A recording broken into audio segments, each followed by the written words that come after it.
The history of this vigil is that a person that many of you know, but some of you probably don't, Sister Anna McEnany was a Marinol sister who was probably the most active, anti-war, pro-Hawaiian person I ever met. She was incredible.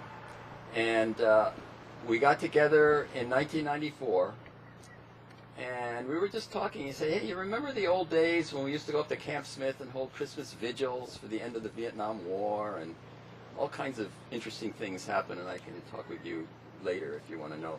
But in any case, she said, yeah, why don't we do something like that again? And she said, do you know where? And I said, yeah, Mākua. Ah, she said, yeah. So that first year, we had 9 people here.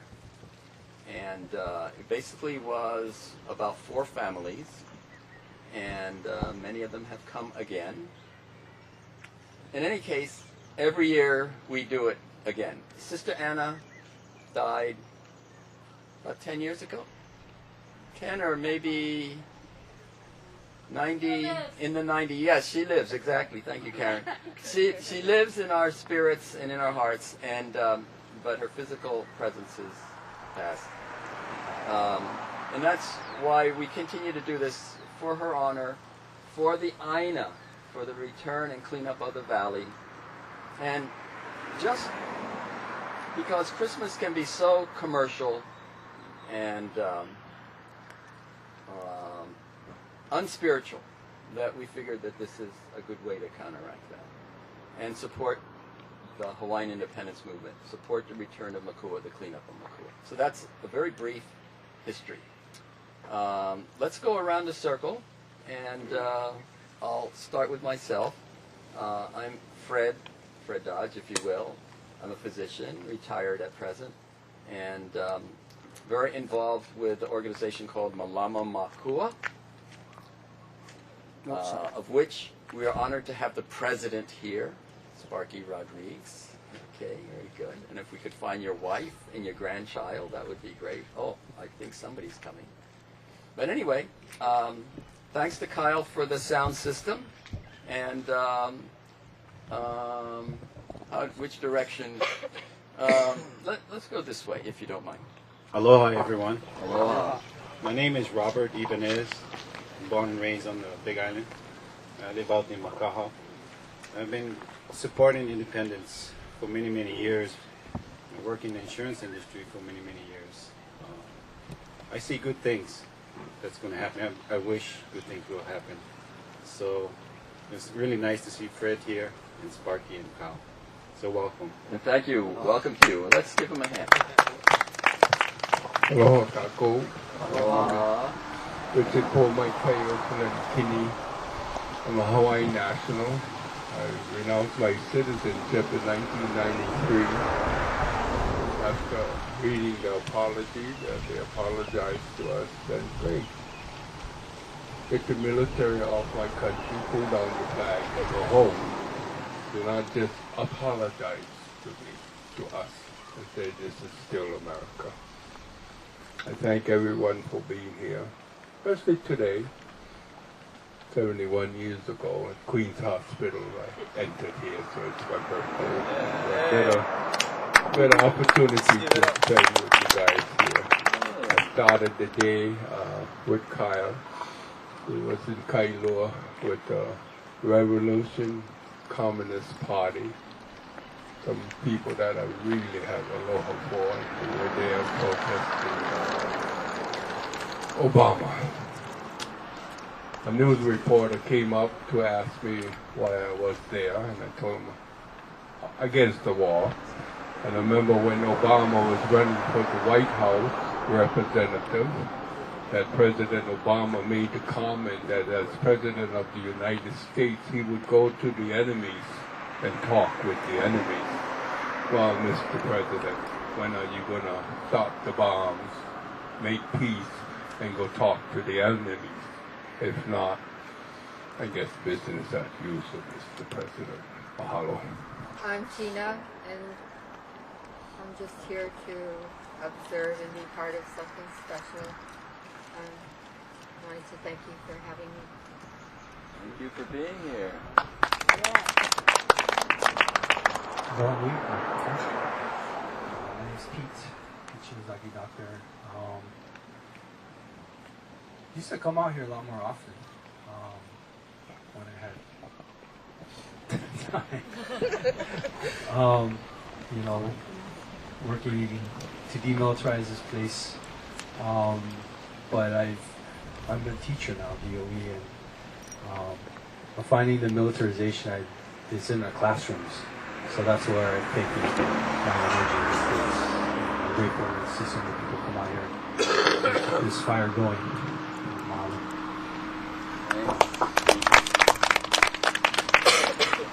Hello everyone, I'm Maile. This is my son Keani, and we're just very happy to be here.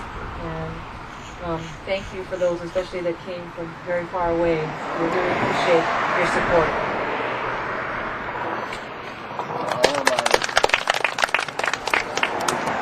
Aloha, I'm Erin. I'm a grad student at UH, and I'm here to support the demilitarization of Mākua Valley. Mahalo. My name is Calvin, and I'm also a student at the University of Hawaii, and this is my first time here, so thank you guys for having me. You have to come back.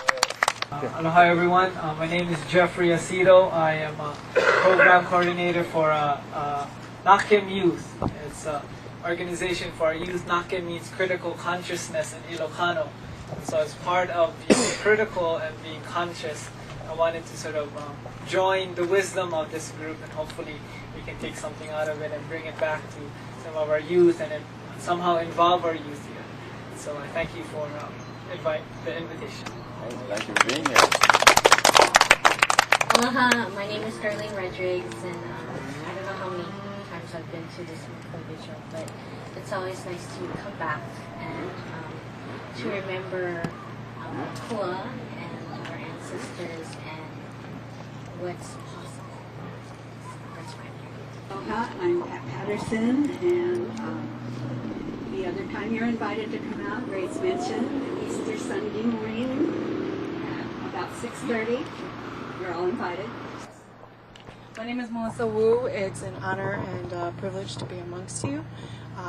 Recently moved back over here from Chicago, and I remember faintly being here with Kyle in 2002 sometime, and I don't think it was for the holidays, but I remember meeting hostility, definitely trying to go past that point.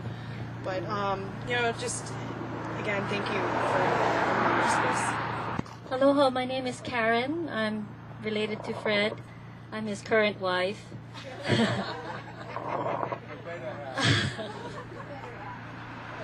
I agree with Fred that we're so caught up in the commercialism of Christmas that it's hard to pull yourself out of it. And this is a great way to do it. And I'm thinking about not just Mākua, but those that are suffering in Afghanistan and Iraq and Iran and all the other places where there's so much military oppression, including the United States' oppression. And I think that any expression we can give, that there are people like us that are opposed to that, and that we would like to somehow reach out to the other people to show that we really care. Thank you, Karen. Hi, I'm Georgia, and I came out to pick up rubbish, and I was surprised there wasn't any rubbish. Some. Compared to down the street, there's nothing. So anyway, I'm glad to be here. Thank you.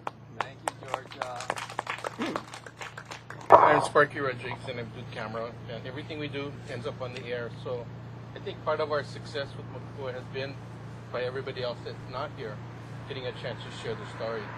But as a Vietnam vet, the wars that followed, Panama, Grenada, Iraq, Afghanistan, in the past, communists were the bad people. Now it's terrorists, and it seems like it's never ending, the boogeyman that keeps on chasing us around. If they spent just a small portion on peace rather than a portion on war, what would the world look like? Or even spend that on education, get our kids out of the ghettos and out of that inability to participate in the world. So, hope for peace. Aloha everybody, my name is Kyle Kajihiro. I'm with the American Friends Service Committee, and I've been involved in Mākua since about '96 when I came back from the continent. I always look forward to our events out here at Mākua as a way of reconnecting and recommitting ourselves to the cause of peace and justice. I want to thank Mālama Mākua and Fred and Leandra and Sparky, Pat, for keeping that light going for all of us. When the times when it's not glamorous or there's not action, there's a lot of work to be done. So mahalo for keeping that going and keeping this genealogy of this vigil and the other struggles that we do are going. Real fast, thank you. Real fast, just to go over kind of what the program looks like for today. We just did introductions. We wanted to now have a pule, and I asked Jeff if he would lead the pule for us, the prayer for us, bring us together. Then I wanted a little bit of kind of background on Mākua and the struggle and where things are at, and then a moment of silence to remember certain individuals. Fred will evoke some names, and if people want to share other names to remember, and then it'll be open for sharing. If you have poems, readings, songs to share about peace, about justice, about Mākua and Aloha Aina, to share at that time, and then we'll close and we have Mia'ai to share afterwards. So, Jeffrey.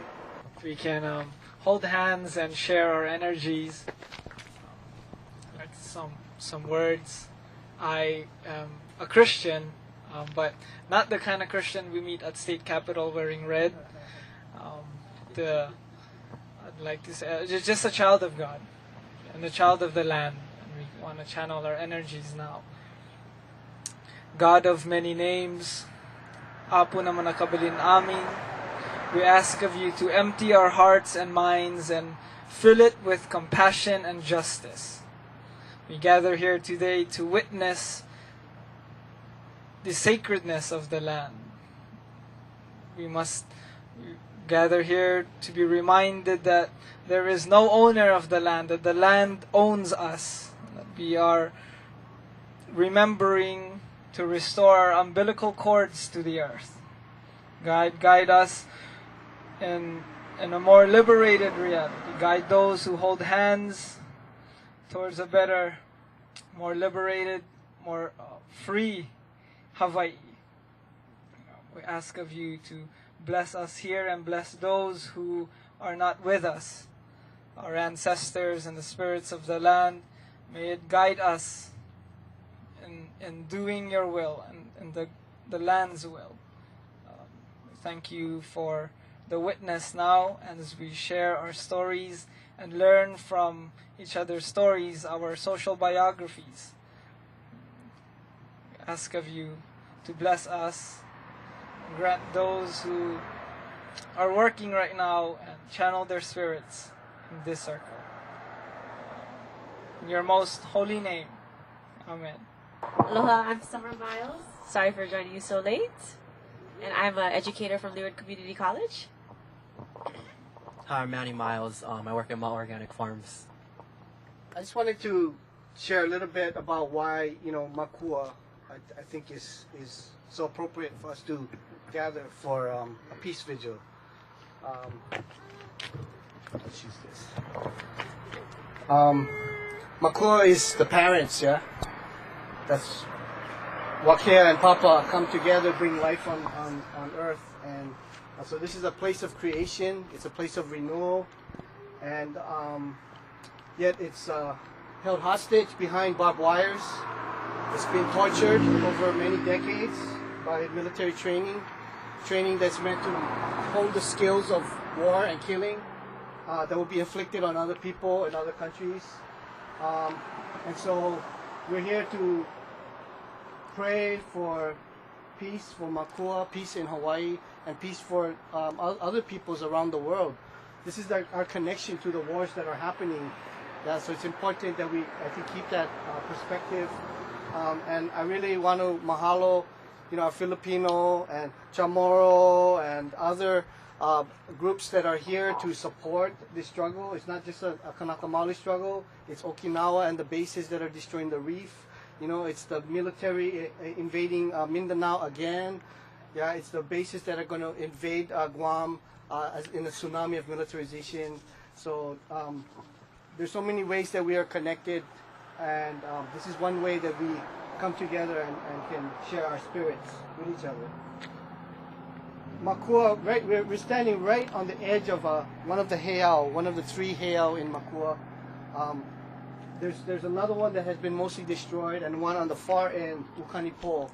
And then many other sites in this valley. So it's it was very intensively farmed. There's terracing about 70% of the valley, and that kind of contradicts many of the things that the archaeologists said about this area. Oh, it's too hot, you cannot grow food, so it would have only been a small population. It was a big community. This was some of the richest fishing grounds in Hawaii. You just go off a little ways and you get the kaena drop off, and that's where the upwelling comes, and the small fish, and then the ahi and the ao and everything else. So this is a perfect place to have a community. And I want to share one story that it's a ʻŌlelo of Hi'iaka passing through this area that to me is really symbolic of Mākua and the state we're in right now. When Hi'iaka goes on her huaka'i, her journey to retrieve Lohi'au from Kauai, he had died over there. She restores his life, and then they come back and cross this channel and land at Kaena Point. And she tells her companions, keep paddling, you go by sea, I'll go on land. I want to see my relatives and greet them along the way. So she chants to her relatives, who are both personalities, spirit, deities, and the Aina itself, features of the landscape. And when she comes to the swimming hole over there, she sees the people of Mākua diving in, swimming, having a good time. And one girl in particular, really beautiful, wearing lei of ilima flowers of Oahu, dives in, and a rock appears out of nowhere. She hits it and drowns in that hole. And so the people are really upset, and Hi'iaka dives into the water, brings her all the way down to the beach here at Mākua, chants a prayer for life to return, and breathes ha back into her mouth, and she comes back to life. So she performs a miracle of restoring life here in this place. Yeah, and she tells the parents, so she'll be better, but you have to go up in the mountains, and there's the medicine of the forest, the plants will make her better. So this is also ethnobotanical, yeah? This is a pharmacy, this is a place of healing. But she said, my job isn't done. That rock was not just a rock. It was an evil kupua, a shape-shifting spirit that had invaded her valley. And this spirit wanted the girl to love him, but because she rejected him, he killed her out of spite. So she went off and dove in the water and did battle with this kupua, Kuakaloa. And a great water spout went, and the mist went all the way over Kuaokala, over the mountains, and then a dark object went flying out to Kaena Point, and that rock is still there today. And she took care of the spirit. But to me, the story, and there are other adventures. They throw a big party for her here in Mākua, and there's many other adventures as she journeys along. But to me, that story, the point of it is that there's a spirit that has invaded, that wants to devour, that wants to possess this place. And so our job is like Hi'iaka to recover, to save, and to bring life back.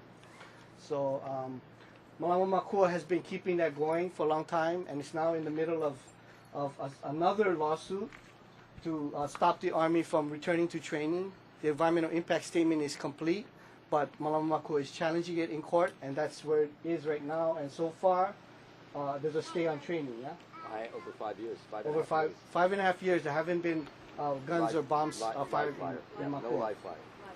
Yeah. So, and the Aina begins to live again. The water has come back to the springs, and so there is a recovery of this land.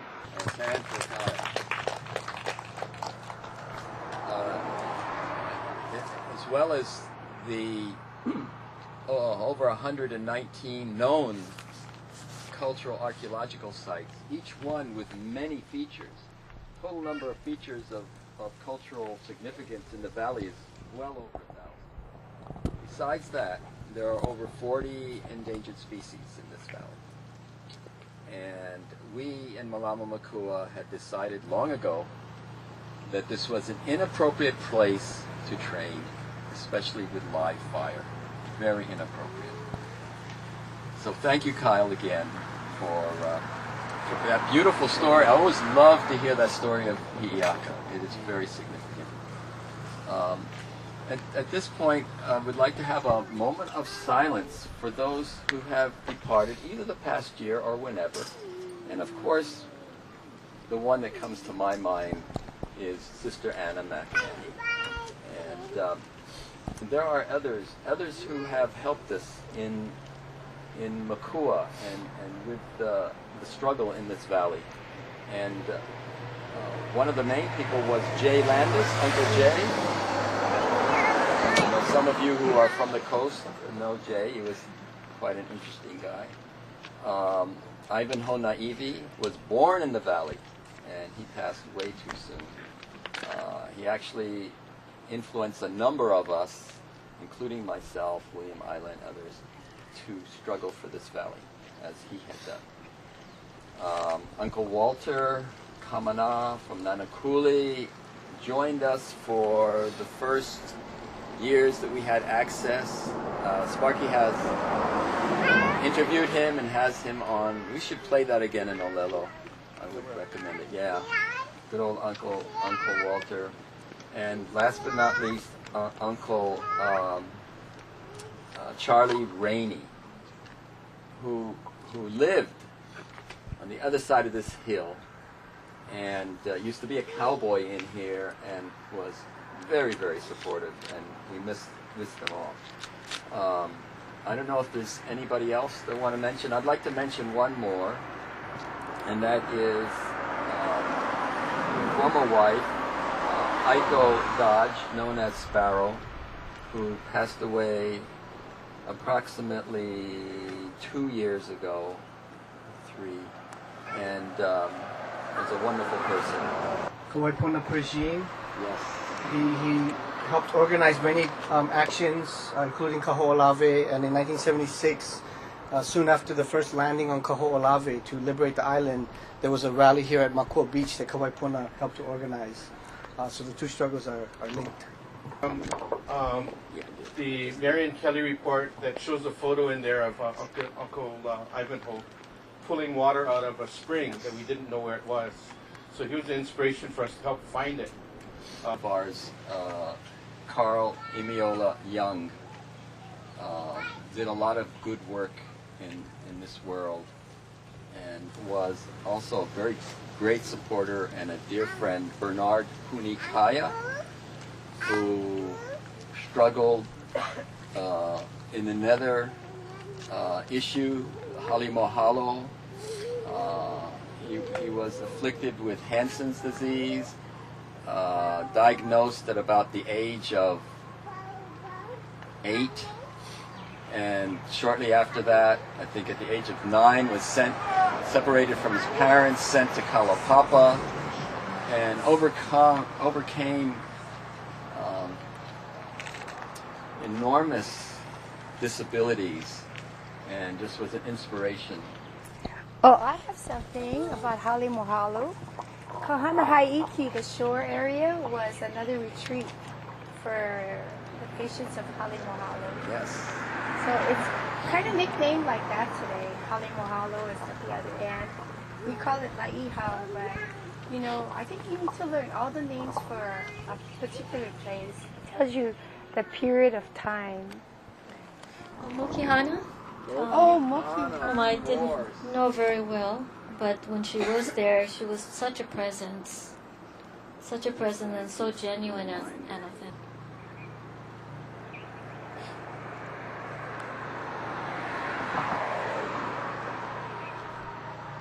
With Pat, aloha Pat. From the Jewish and Christian scriptures, I think it is appropriate here and now. In the Lord I put my trust. How can you say to my soul, Flee as a bird to you, mountain. For look, the wicked bend their bow. They make ready their arrow on the string, that they may shoot secretly at the upright in heart. If the foundations are destroyed, what can the righteous do? The Lord is in his holy temple. The Lord's throne is in heaven. His eyes behold, his eyelids test the sons of men. The Lord tests the righteous, but the wicked and the one who loves violence, his soul hates. Upon the wicked he will rain coals, fire and brimstone, and a burning wind shall be the portion of their cup. For the Lord is righteous. He loves righteousness. His countenance beholds the upright. Aloha. I think that I come to Mākua around Christmas time because she was killed at Christmas time in Iraq, where she was serving. And I hold the promise of who she was and the promise of keeping her memory alive and what it is to honor people who serve in the military, who are a part of our ohana, our family, who for many reasons go for many different reasons, but we love them anyway, and to really take back the memory of her and what she represents as an immigrant, as a woman, as someone from Hawaii, from the Philippines. So I just brought this poem that I had written for her, and there was a photo, and I think I keep talking about this photo and I should bring it one time, and it was a picture of her and of a young Iraqi boy who was holding a lamb, and I thought it was very a telling picture for many reasons. And I think of that picture of the innocence of someone like herself and the people of Iraq and the sacrifice that they're going through. So I read this for them. From a Filipino settler who died serving in the Iraq occupation, otherwise known as Operation Iraqi Freedom. In memoriam for Sergeant Milo Lumayag Maraviosa, 1980 to 2005. I left 8 years ago. I was 16. 2. If you want to know about my life in Inabanga, ask my cousin, Ate Bebi. 3. If you want to know why we did not have electricity in our barrio, ask President Ferdinand Marcos. 4. If you want to know why my mother needs to work hard to send money back to my family, ask the Asian Development Bank. 5. If you want to know why my cousin Otik asked me to buy him a pair of Nikes for his wedding when I had no money or no job, ask General MacArthur and why he returned. 6. If you want to know how I was recruited in the U.S. Army Reserves at the age of 17, ask President William J. Clinton. 7. If you want to know how I knew that the U.S. Army Reserves was interesting to me, ask the principal of my school who let me climb into their helicopters during school hours. 8. If you want to know how I ended up in Iraq at the age of 24, ask Donald Rumsfeld or Condoleezza Rice. 9. If you want to know why I didn't live to collect my AA degree after 6 years at LCC, ask President George Bush. 10. If you want to know why I joined the military intelligence unit to use my language skills, ask BOE Chair Pat Hamamoto why they don't teach Tagalog in the high schools. 11. If you want to know why I was shot with a rocket-propelled grenade, ask General Petraeus. 12. If you want to know why I wanted to become a nun, ask Sister Susan. 13. If you want to know why I posed for a picture with the Iraqi shepherd boy, ask me again. If you want to know why I am buried in the Philippines and not Punch Bowl, ask my mother. 15. Ask her again why the Philippines is my true home. 16. Ask me if I believe in heaven, and I will tell you, ask my cousin Darlene. 17. Ask me if I believe in peace and kindness, ask her again. 18. And again and again. 19. I don't know how this has happened. 20. Please don't forget the living who are suffering. 21. Please don't forget the shepherd boy. Thank you. My home is on Guam, Guahan, that is currently under attack. And I think coming to these circles has really helped me, or has been an inspiration to see the few but strong fighting still yet against such a monster. And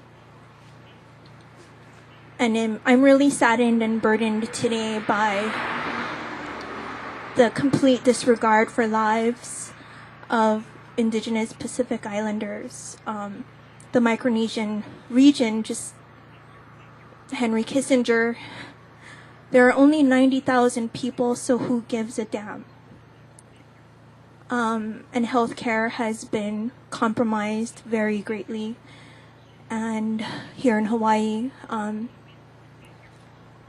you can debate on whether or not the state should or should not continue to provide health care as it stands. And you can debate why the military needs Guam, but I just don't understand the complete disregard for human life of like the people and the home region that I belong to. I was told by some very wise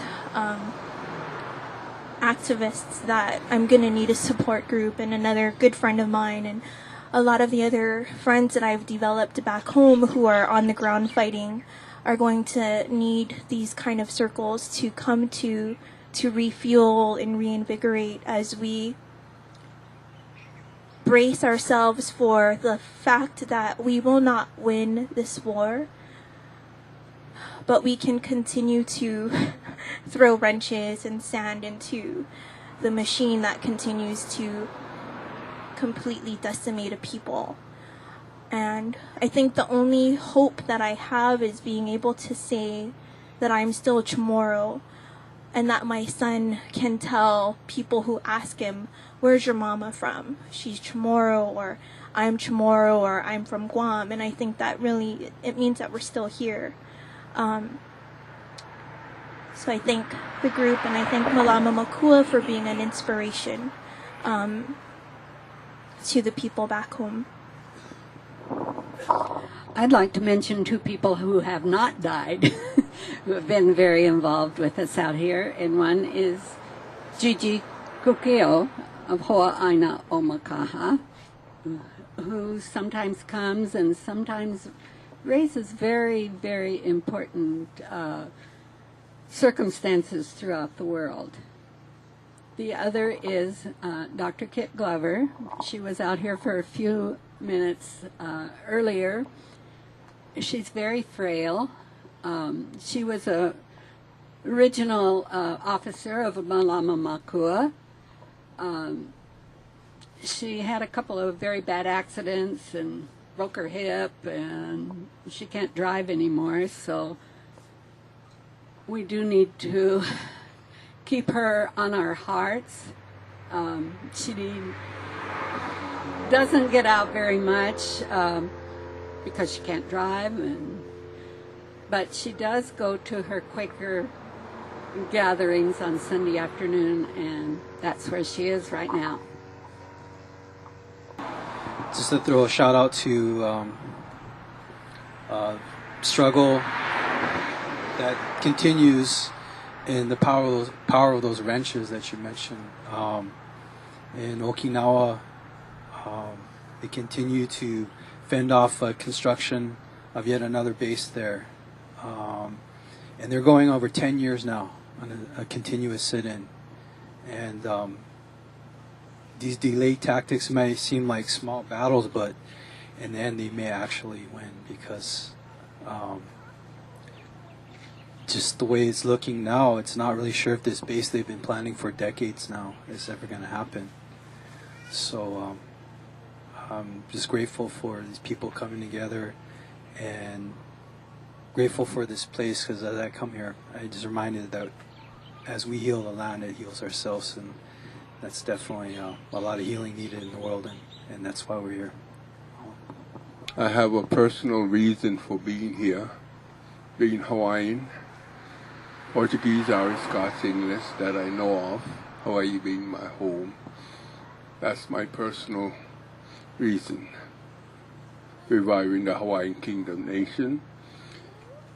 But I also have another reason for being here, and I wish everyone here think very seriously about denying this. I don't know how we're going to do it, but war needs to be outlawed throughout the world, and beginning with the United States. The world, its people, its aina, its lands, its resources, and its most precious gift, the children, cannot afford any more wars, especially those by the big powers of the United States. I'm 70 years old today. I think I'm well educated. From books. This is my, we graduated from the same high school in San Francisco. Not the same year, but the same high school, Mission High. I left here when I was 8 years old because I wanted to go to America with my grandma, see cowboys and Indians. I went to San Francisco. And that's where I get a lot of my good education, is up there. Because I'm one of these Hawaiians. When I went to Pro City Grammar School, I was sent to the back of the class. And one of the things that really shocked me when I first went to school there, that I had the freedom, I had the choice. If I wanted to sit in the front desk on the front of the class, I could have done that. I mean, it took me a while to understand that because I came here where I was put in the back of the class. But anyway, getting back with war, think very seriously. We have to stop, outlaw war. And I say this in front of the representative because that's where the action needs to be done. There's resolutions should be introduced into the legislature condemning war, stopping war. Look at this latest war. I mean, I was with Kyle down at protesting Kailua with the president. And one person came by and told us, "Oh, why don't you guys go protest Bin Laden?" I told him, no more United States, no more Bin Laden, no more President Bush, no more President Reagan, no more Bin Laden. How many of you people, young people, realize President Reagan and Vice President Bush gave $500 million to Bin Laden when they were teenagers? I think $500 million a month or something like that to get the Russians out, you know. And that's what the United States have been doing, I think, ever since the United States was created, still doing today, funding, you know, these illegal wars on a lot of indigenous people all over the world. It just hurts me. Sometimes I just gotta sit back and just withdraw from things because it just hurts me. Just like this, I've never been up there because of the hurt I have. I mean, going up there is coming from strictly culture, Mākua, parent. How can Hawaiians, my family and my friends, allow this? Hawaiians, who pride themselves being Hawaiian, the people of aloha. You know, with all the evidence coming out, all the wrongs, all the hevas they're doing. I don't know if you folks know that prior to December 7, 1941, had about 2,000 people. This was a living community. They raided fruits and vegetables that went to town areas. Then after December 7th, the people here were evicted by the American military. They had a church over here. When the people left, they painted white crosses on their homes. The church and all the homes were all bombed by the military right after December 7th. You know? And we Hawaiians, especially with our supporters, our ohana, we're still being bombed. We're still being attacked. We're still.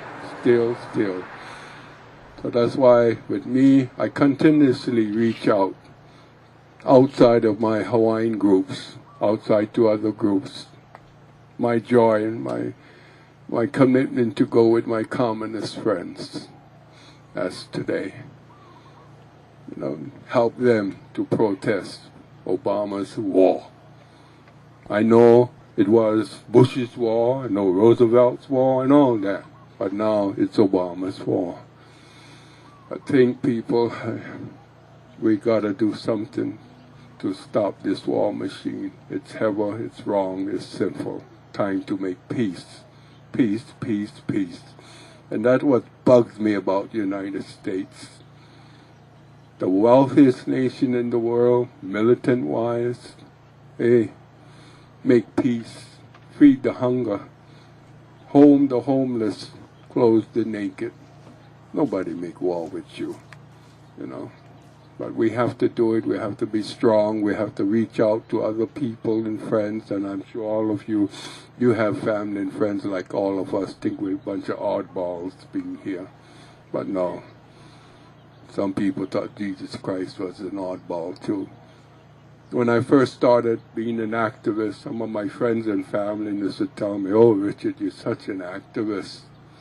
I said, the greatest activist I know was Jesus. But unlike Jesus, people, I'm not going to be nailed to the cross. I'm not going to end my life. No, no, no. I'm not falling for that trick. No. Mahalo. I really like what Carl mentioned about the Hiaka, the story. And also you folks, ʻŌlelo, about your heritage. I would like to share with you folks about my family. And I would like to finish off with a chant, family chant. Several years ago, my uncle, Angel Ibanez, that lived in Maili, died. And I went to his funeral, and I was kind of surprised and shocked, because he was in a full uniform, a brown uniform with a volcano on top. And I was thinking, wow, this is, you know, I had no idea he was in the military. And what, he was in a special unit. And there's a video out there, and I'm trying to get the hold of the video, that they were trained to go down into the Philippines, utilize their language and their culture, and help the Americans. And when MacArthur liberated the Philippines, he was there with him, liberating his country. And he told us the story. And for many years, the American government reneged on these Filipinos for the medical and their pension and so on. And hopefully they get that settled. But I just wanted to share with you my uncle's legacy, as well as my brother who spent time in Vietnam. He's still struggling, but he survived. And this year, when I was at Starbucks, I was shocked to see a recruiter was so proud to recruit so many people in Waianae, that they're going to have a better life, education, money. They should be proud to be an American, a soldier, to go out there and kill.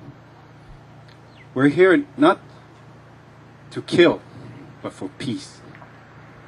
We all are. And the world is changing. I know that. But before I go, I want to leave with you folks this prayer that I inherited. My ancestral name is Kili Kanakaole on the Big Island. And it's a prayer. I know if some of you might understand some Hawaiian. You listen to some of the words. Keakua. Molia means bless. Aina. It's a calling prayer. Call our ancestors and call the gods and call my family to come and visit us now and protect us from any harm and bless the food that we're about to partake. And it doesn't matter that we're eating now, because we already ate today or tomorrow. Okay, so it's all encompasses in this prayer, and it'll end that the power, the kanivai, keakua. Okay, and it goes like this.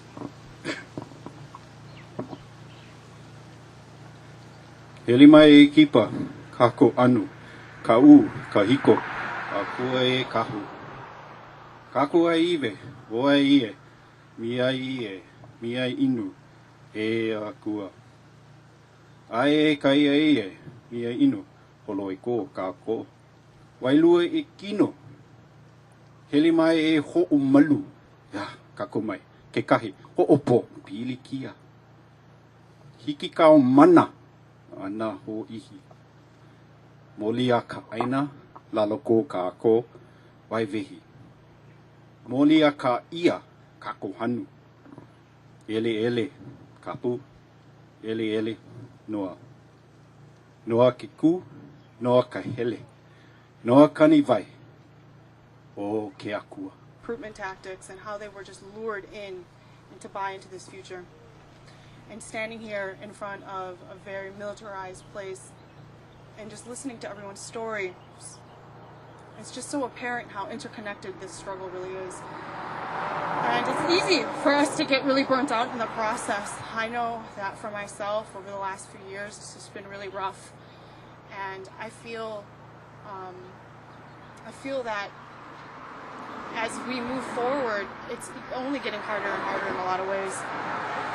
But I just feel how appropriate it is to stand amongst you the day after Christmas.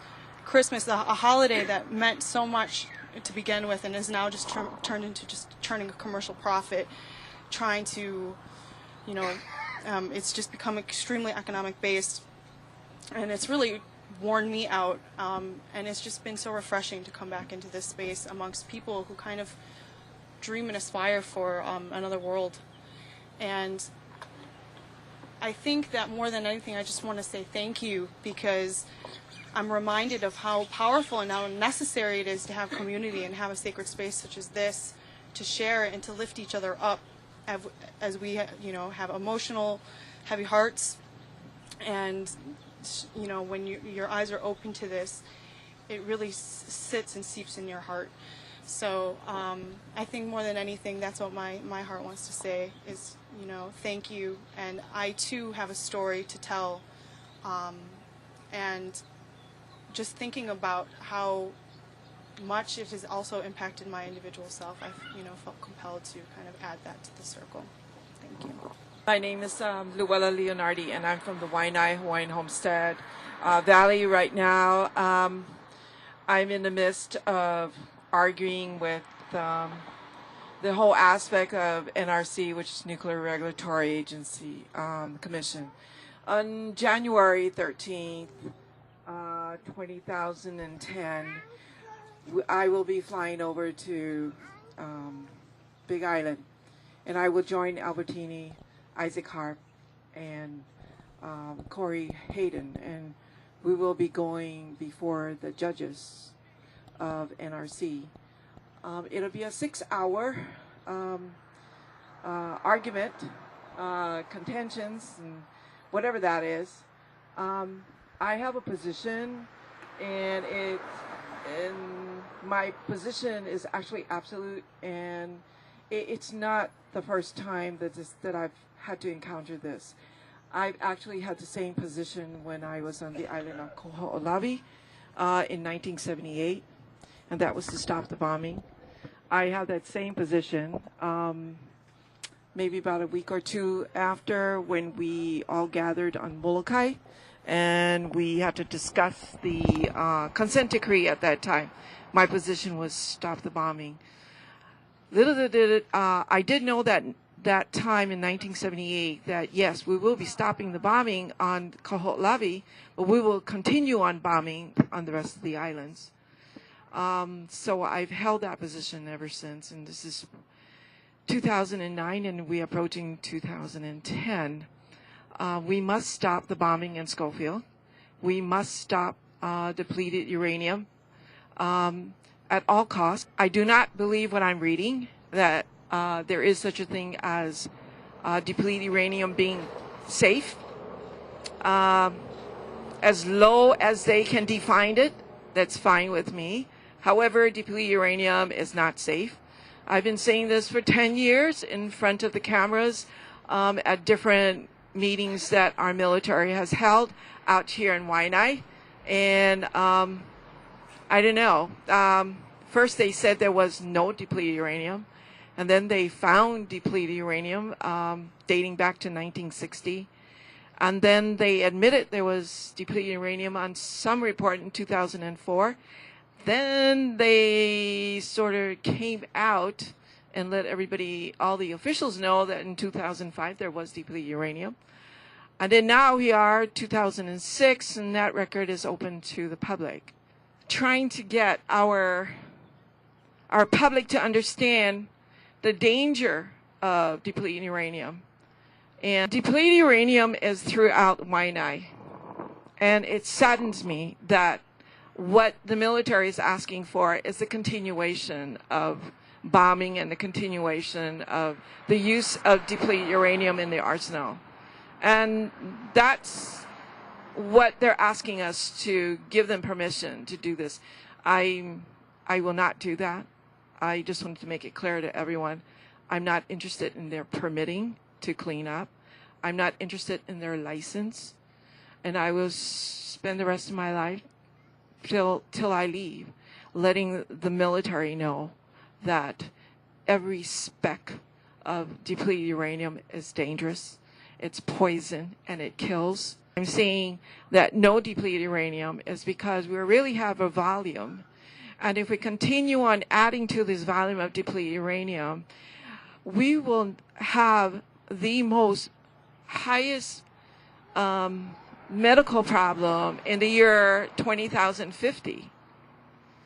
In other words, we have people here in Waianae that hasn't been affected by depleted uranium yet. And if that permit or that license is given by the judges in, I think it's February 10th, then that means the population that is here will produce a very ill population in the year 2050. And that's basically what I'm trying to stop. And not just to stop the bombing, but to stop the spread of depleted uranium.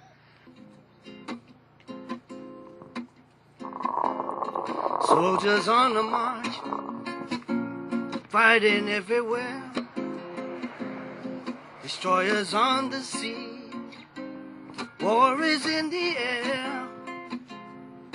War machine, we gotta stop this war machine. War machine, we gotta stop this war machine.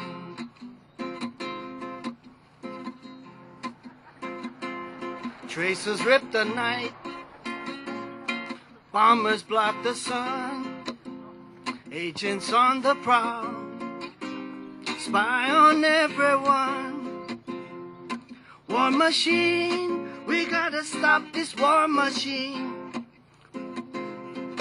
War machine, we gotta stop this war machine.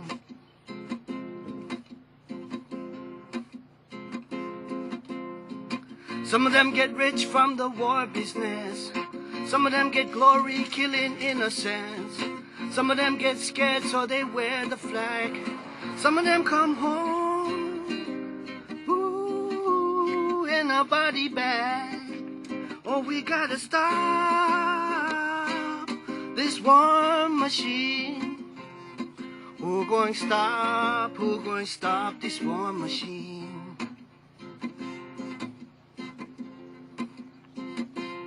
Devil rain of fire in the Baghdad sky.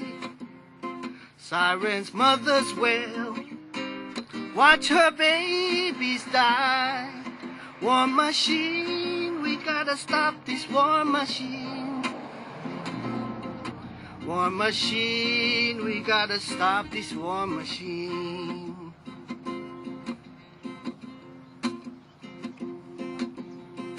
Some of them they say it's the Muslim man. Some of them they say it's all in God's plan. Some of them come slave to the batu pipe. Some of them come back and they kill their wife. Oh, we gotta stop this war machine.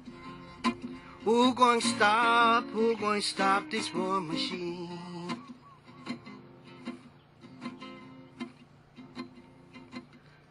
U.S. invasion and occupation. This is not liberation. U.S. invasion and occupation. This is not liberation. Foreign troops in a stolen nation. U.S. invasion and occupation. U.S. invasion and occupation. Occupation force for 100 years. They been raped the Aina. Our cake is drinking tears. War machine, we gotta stop this war machine. War machine, we gotta stop this war machine. People on the march, resistance everywhere. Liberation songs rising in the air. War machine, we gonna stop this war machine. War machine, we gonna stop this war machine. War machine, we gonna stop this war machine. War machine, we gonna stop this war machine. War machine, we're gonna stop this war machine.